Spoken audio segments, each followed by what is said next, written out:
ここは知る人ぞ知る都内のとある喫茶店、角芸喫茶ハメジュン。今週もその屋根裏部屋からお届けします。いや、7月に入ってね、いよいよ夏本番という感じですけれども、今週も屋根裏部屋からなんですね。ということでコーヒーは今回もなしで行かせていただきます。いい加減マスターのコーヒー恋しくなってますよ。ところで、格闘ゲームプレイヤーってゲーム中に声出したりする人いると思うし、僕はわりかし声出しちゃうかなってタイプなんですけど、いつかさんとかってどう？いや、もうご覧の通りも出しますね。ものすごく出してしまいます。マスターは静かな気がする。そうですよね。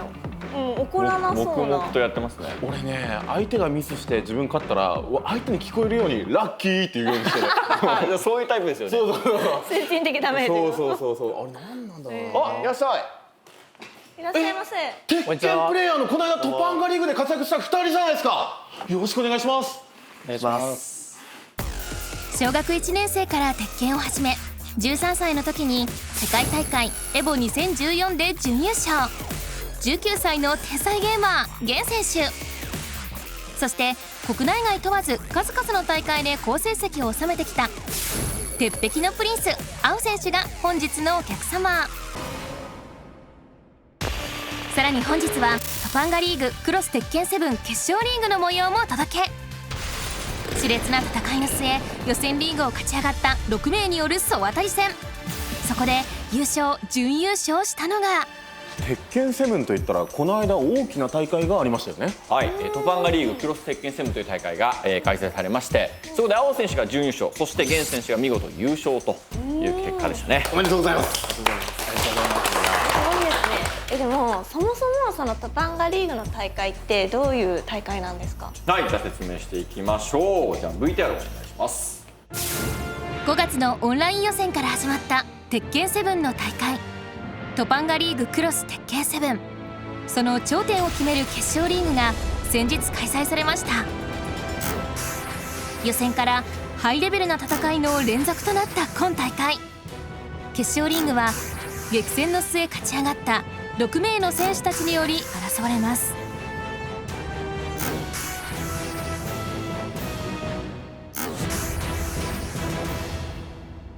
ついにですね、最終日を、迎えることとなりますトパンガリーグクロス鉄拳7。優勝賞金は100万円。鉄拳シーンにおけるトッププレイヤーたちがしのぎを削ります。決勝リーグは7試合選手の総当たり戦。さらにセットカウントが6対6で並んだ場合はデュースに。逆転できるか。まだある。ワンツースリー。予選から続く激戦を戦い抜いてきた者同士、お互いに万全の対策を積み全力でぶつかり合います。横から締めに行ったか。うわー、シュレビーになってる。残る下だ。オフラインでの7先勝負。今大会最長の試合となったチクリン選手とゲン選手の対戦。18試合目までもつれ込んだ接戦はゲン選手が勝利しました。これは18試合にわたる長き戦いについに優勝の栄冠はここまで無敗同士の青選手とゲン選手による最終試合の結果に委ねられます。勝ちます。自信はありますか？あります。ありがとうございます。力強い。いや、勝ちたいですね。優勝してちょっと家族を喜ばせたいと思います。ありがとうございます。どうなる？この試合6対6のデュースに持ち込まれる接戦となりましたが、出し切っていれば、だがしかし有利手堅くいく。しゃがんでどうなる？優勝はチームリキッドゲン。おめでとうございます。すげえ激戦だった。まずはね、大会のね感想をお伺いしたいんですけれども。勝ちたかっいや、もう分かる、その気持ち。その決勝でぶつかるまでは負けてなかったんですもんね。結構自信はあったんですけど、非常に悔しい気持ちでいっぱいですね。その後で何を言うのかマジで気になってきた。ゲンさんいかがですか？た。優勝できて嬉しいですね。いや、マジでね言うしかないよね。いや、でも本当見てる方もすごく楽しめた大会だったなと多分そう思います。今回その青選手が使ったキャラクターファーカムラムというキャラクターがで大会でこう使われるのも実は大きい大会で初めてっていうのもあったんで、青選手のファーカムラムの動きがこう勝るのか、それとも源選手の対策は勝るのかっていうのが予想つかない中で始まったんですごい面白かったんですよね。今大会でファーカムラムを自在に使いこなし勝利を積み重ねてきた青選手。しかし源選手との初戦でこれまでメインキャラとして使用していたアリサをぶつけます。ファーカムラムじゃなくて青選手がもともと使ってたアリサを出したんですよね。でそれどういう思いがあって出したのかっていうのをちょっと聞いていいでしょうか。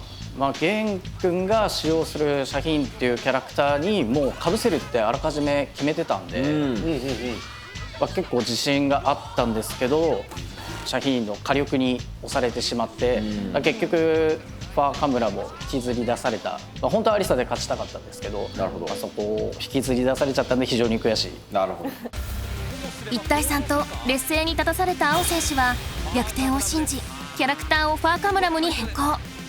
互角以上の戦いを見せ6対6のデュースに持ち込みます。青デュース達成。やっぱ減対策みたいなのはちゃんと考えたんですか？実際源君の対策が一番難しくて、こういうところ癖だなみたいなのをちょっと探るのが一番苦労した。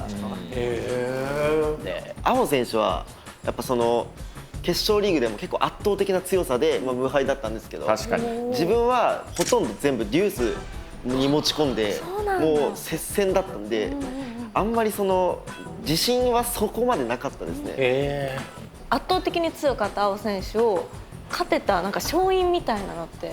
もう予選の時からやっぱその新キャラのファーカムラムを使う青選手にもうマークしてて、多分上がってくるだろうなみたいなのを思ってて、やっぱそれ嬉しいね。いや本当にこれマジでマークしとって、予選の大会をまた決勝の前に見直したりしてて、癖とか対策とかをよく練ってましたね。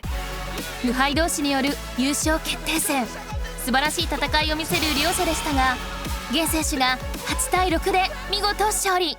オフでの大会とかって久しぶりだったわけじゃないですか、やっぱ感覚とかずっとオンラインで練習してたから違ったりしたんじゃないですか？普段その利用してる、練習で利用してる e スポーツ施設があるんですけど、誰かとオンライン対戦の部屋を作ってやるっていう環境だったんで、別にそこまで違和感はなかったんですね。どうでした？久しぶりの自分はもうそのオフラインの環境がちょっとなくて、九州ですからね。もう基本全部オンラインで練習してるんで、久々のオフラインはやっぱすごかったですね。もう動きが軽すぎて、ラグがないってラグがなさすぎて逆にやりづらいみたいな。体がラグに慣れちゃってるから。そうなんですよね。やっぱそっちにやっぱ慣れてきたら全然やっぱスカ角の精度だったり、その判断がやっぱ速くなるのがやっぱオフラインのいいところですね。大会の時そのゲストで時戸選手がね、あまりにもその透かし確定って言われる鉄拳のテクニック、差し返しですよね。 2D 格ゲーでいう源選手のその透かし確定が速すぎて、もう時戸選手が泡を吹いているぐらい速すぎるだろうっつって、東大卒プロゲーマーが泡吹いてた。でもそしてね、今回優勝準優勝ということなんですけれども、これ周囲の人とか結構喜んでるんじゃないかなって思うんですよ。やっぱりキャラじゃなくて僕自身がその大会に向けてやってきた努力を褒めてくれる人が多かったんで非常に嬉しかったです。どういう具そ体的に？の対策の部分だったり、コンボの仕上がり部分とか。鉄拳って 2D 格闘ゲームにはなくて、相手がどれぐらいのその軸がずれた状態で浮いてるかでコンボは結構変わってくるんですけど、ファーカムラムってキャラクターはその軸ずれを完璧に把握しないとダメージが下がるんですよ。下がったりとかミスしちゃうんですけど、状況判断難しいんだ。青選手は本当にうまくてですね、一番ダメージが高いつなぎができる軸をちゃんと判断してそれを決めていたりとか、もう本当にうまかったですね。源さんどうでした？周りの反応は。じゃあもうたくさんの方から本当に祝福の言葉をいただいて、お父さんも本当喜んでよくやったって言ってくれたんですけど、でその大会の前にやっぱのびさんによく付き合ってもらってて、練習を終わった後優勝した後にお前すぐ電話してこいって言われて、電話したらもうおめでとうって来たんで嬉しかったですね。そうなんだ。ゲーム以外の趣味とかって何かお二人あったりするんですか？実際ゲームばっかりしてますね。そうなんですね。ゲーム以外はもう全く。ゲーム以外だと一応どっか食べに行ったり、なんか飲みに行ったりとかは好きですけど、実際はやっぱゲームばっかり。絶対そんなことないから。絶対そんなことないから。漫画は？漫画とかアニメは好きですよ。俺でしょ？漫画とアニメ一切見ずに鉄拳ばっかやってたの？ほら見てもう絶対だよ。だって打ち込んでるの分かるんだけど、それ以外の部分が鉄拳の人たち面白いのよ。ゲンさんはプライベートは最近は学生だと一人暮らしやってるんで、おうまあ、自炊ちょっとやったりとか大学生だ。大学に入った時とかって、全然知らない同期の子に「えゲンさん?」みたいなの言われたりしいやないんですか？ないっすねそれないんだ。ちょっとショック。でもね、俺も大学在学中からゴールデンボンバーだったけど、声かけられたこと一回もないからでもこういうもんなんだよね。試験の日にライブがあって受けられなくて単位落とした時に、よっしゃこれいつか語れるやつと思って嬉しかったもんね。そういうのあるでしょね。ゲームのやりすぎで課題やれなかったみたいな。いやーでも課題は真面目なの。真面目なんだよね今の。そうプレーも真面目だもん。いやなんか大学のなんか楽しい話ないの？女の子に告白されたとかさ、なんいやいやかそういう。もうね大学はもう俺もうマジで喋んないですよ誰とも。マジなんですよ。友達が少なくて大学の。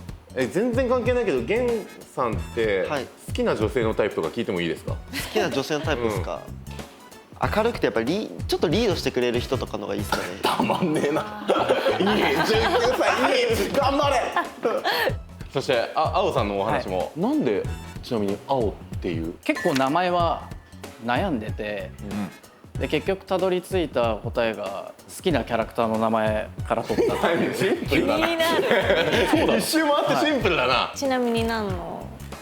安田鈴人先生の書いてる「夜桜カルテット」っていう漫画のキャラクターからなるほど。来てて、ほら漫画好きじゃん。もう漫画好きです。確かに。読まないみたいなテンションだったじゃん。ほら。ちなみに先生からもその名前を使っていいよっていう公認をいただいて使わせていただいてま。じゃないですすか。そんな個性豊かなお二人ですが、実は世界大会エボ2014で対戦した経験があるといいます。実はエボ2014ですよ。 6年前の。はい。エボその時ゲン選手が10あれ多分13歳でしたね。 13？ 13歳13歳の時エボ行ってんの？準優勝ですよ。 13歳って1年前までランドセルに背負って鉄拳やってたわけでしょ？そうですそうですそうです。トップ8でぶつかってるんですよね。ウィナーズで当たった時に負けて、そっからルーザーズからずっと自分が勝ってまたぶつかったんですよ、その時に勝ったっすね。覚えてますその試合っていうか、なんでしょう、印象とか。いやもう昔からずっと守りがうまいプレイヤーなのは知ってて。守りって言ったら私武選手のイメージがあって、なんか違うんですか？守りの戦いでも。守り方が違うんですね。全然違いますね。ちなみにやっぱ違う武選手の守り方はもっと近い間合いで、鉄拳ってその技ごとに技の発生フレームが違うんですよ。そのフレームに合わせてレバーをこう操作してガードするファジーガードっていうテクニックがあるんですけど、武選手はそれを極めてるみたいな。青選手はもうちょっと離れた間合いで距離の駆け引きのところで守っていく、バックステップする、下がっていくっていうスタイルがすごくうまくてですね。特にその鉄拳って壁のないステージがあるんですけど、無限のねもう青といえば無限ですよ。無限の青ですね。無限の青超かっこいいじゃん。漫画のタイトルみたいな。ゲンキッズって名前だったんですけど、当時はゲンキッズって名前でやってたんですよね。キッズだったんですよ本当に。本当に。その時から有名だった青さんはもうゲンキッズくんっていうのは知ってたってことですか？知ってました。いやもう九州にめちゃくちゃ強い小学生がいるぞみたいな。自分がそのゲン選手が出てきた時にすごい印象に残ってるのがマスターカップっていう鉄拳のその 5on5 の大会がで、その結構予選の形式が特殊で、途中で1回負けてもワイルドカードっていう敗者復活みたいな。敗者復活みたいなところに行けるんですよ。ただそのワイルドカードが 5on5 なんですけど、もう時間が足りないのでその代表者1人出せと、100人以上の規模の1試合選手の本当に負けたらおしまいのとんでもないトーナメントがあるんですけど、それをそのゲン選手が中学生の時に1人で全員倒して、ワイルドカード勝ち上がったんですよ。中学生の背中に全てを託して、他の9州で全員がそれを応援するんですけど、とんでもなかったですよマジで。マジか。周りの勇者じゃん勇30者。歳ぐらいのおっさんが「いけゲン!」とか言ってで勝ってくるんですよ。いやーこれちょっと盛り上がってきたから、ぜひ2人にはもう一回鉄拳で戦ってもらいたいんですけど、これお願いしてもよろしいですか？もちろんです。マスターでも鉄拳はさすがにないよね。あるんです。ですよね。トパンガリーグクロス鉄拳7の戦いが屋根裏部屋で再び。青選手 vs ゲン選手。ということでこの2人が戦うということは、先日のトパンガリーグの再戦となるわけなんですけれども、じゃあ意気込みの方を聞いていきたいと思います。決勝リーグの時は五分だったんで、そうなんですよここで白黒つけてやろうと。アリサで最初に3敗している1勝3敗って形だったんで、結果としては8対6で源選手が勝利したんですキけど、ャラ変えてから本数は同じなんだ。 5-5なんですよね。はあ、プレッシャー自分に与えてってる今なるほどね。源選手聞いていきましょう。どうでしょうか。まあ、ハメ順だとまだ無敗の弦なんで、ここでまた強い自分を見せたいと思います。かっこいい。真面目かよ。真面目ですよね。真面目さあということで過激さハメ順エキシビションマッチ青対源です。トパンガリーグクロス鉄拳7の決勝戦、その再戦となるこの戦い。パーカムラ、非常に体の大きいムエタイを使うキャラクターです。そしてシャヒーンは、非常にスタンダードなキャラクターなんですけれども、特にしゃがみ状態から中段と下段の非常に発生の速い技を持ってまして、そこからいわゆる2択を仕掛けていくとなるでしょう。さあ選ばれたのはイタリアステージ。しかしまず開幕浮かせていくのは青のファーカンマム。壁まで行くがちょっと近かったか。しかし体力差はもうついた半分。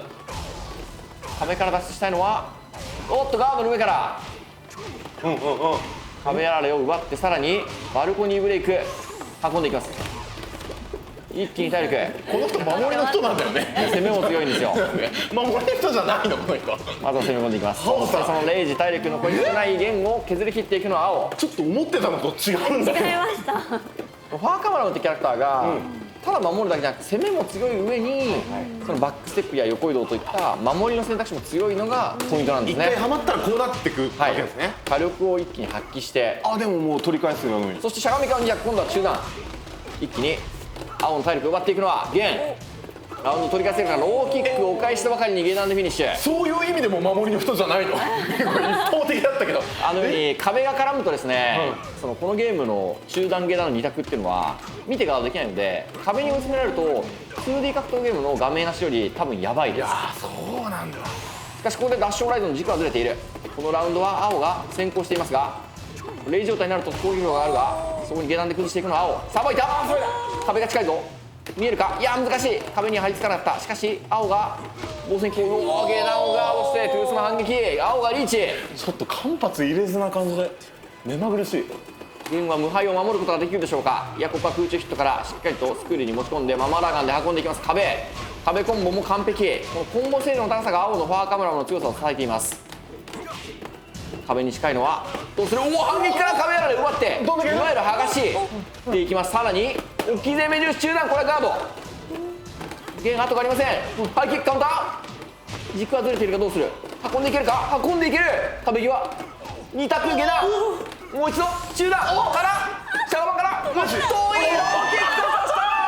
刺した勝者を。なんだ。じゃあまずは勝利した青選手、いかがだったでしょうか。今日は俺の勝ちで。もっと喜んでいいんだよ。いや純粋にすごい楽しかったですね。トパンガの決勝の時よりもなんかガツガツ来てて、なんか昔の、エボじゃないですけど昔の自分と青さんの試合を見てるような感じだったと思います。こんなに来ると思ってませんでした。ガツガツ系で。19歳の昔って何？惜しくもちょっと無敗は守れなかったけれども、僕たち的には超盛り上がった。いい試合でしたね。いい試合でした。ありがとうございます。ありがとうございました。ありがとうございました。初心者いつかが格ゲーにチャレンジ。格ゲーレッスン。今週はガッチくん先生に教えていただきます。よろしくお願いします。お願いします。今なんか困ってるキャラクターってことですか。嫌だったのはもう波動拳。波動拳。今回のいつかのお悩みは、以前歌広場との対戦で苦しめられた飛び道具への対処法。打倒歌広さんでじゃあ。はい。そういうことか。もうそれいいです。そこまで見据えて。対策を立てるため、まずはガチくん先生に CPU 戦を見てもらいましょう。やってることは分かる。あるよ。そういけるか。できるか。いやトライしたことが偉い。トライしたことが偉い。いや仕方ない。やだ。結構今の試合見て思ったのは、多分スクリューをすごい出そうとしてますよね。だけどやっぱりその飛びに化けたりとかってオーバーだと思うんですけど、スクリュー狙うっていうのはやっぱり相手との距離が近くなった時だけで、立ち中盤っていう技があったりとか、立ち台系だったりとか、そういう技振りながら最終的に近づいてスクリューっていうのが1個の流れなんで、相手に近づくまではじゃあもうこの技だけ押しとこう、まずはこうちゃんとボタンで相手に打撃技を当てるというところをちょっと意識してやってみた方がいいかもしれませんね。戦ってる時にどこを見てるんですか？僕はぼんやり見る感じですよね。ぼんやり全体を見て、じゃあ今ちょっと離れてるなと思ったら、ちょっと寄ってって、でパンチ当てるとか、逆に近いなと思ったらバックステップ使ってちょっと落ち着ける位置に戻って一回整理、っていうことをちょっと意識してもいいかもね。わかりました。相手との距離を意識した立ち回りで最終的に自分の得意な間合いに持ち込むことが大切なのです。かちくん先生からの助言をもらって苦手な剣と再戦。いいよいいよ。これ強いなこいつ。オッケーオッケー、ナイス。よし、いけるかいけるか。これができれば作戦。いいよ。そう大事大事大事。いいよ。さっきよりかはねちゃんとボタンも押してダメージ取れとるけ。そうダメージ取れる。一つ違うところですよ。続く第2ラウンド、積極的に攻めに行くいつか。今度は入らない。落ち着いてね落ち着いて。あと1回当てれば勝てる。コパンチパンチコパン。よっしゃー。そうなんとかして逃げたいね。食い取りがあるよ。これはうざい。残念だけどね、さっきより全然変わっとったと思う。はい、ありがとうございます。はい、ありがとうございました。相手との距離感を見極めさらなる成長を目指す。頑張れ1セット。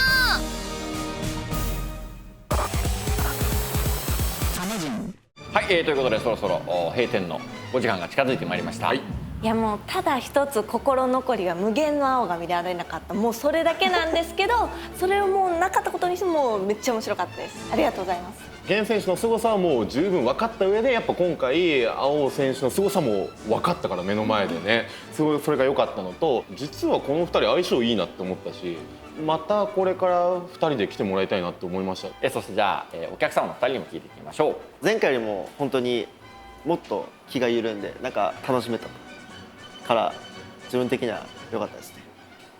そして青選手初出演ということでいかがだったでしょうか？そうですね、僕はこういう場面に出るのは初めてですごい緊張したんですけど、すごい皆さん気さくに話してくれてすごい楽しい収録になったと思います。本当に今日はありがとうございました。ありがとうございます。今後の意気込みあれば。大会は結構少なくなって多分限られてしまうと思うんで、一個一個大切に結果出せるようこれからも精進していきたいと思います。そうですね、大会は少なくなってきたんですけど、でも今回のトパンガーの優勝をきっかけにまたさらに自信がついてもっと結果を残せるように練習頑張りたいと思います。ということで今宵の各駅喫茶ハメ順、お客様は源選手と青選手でした。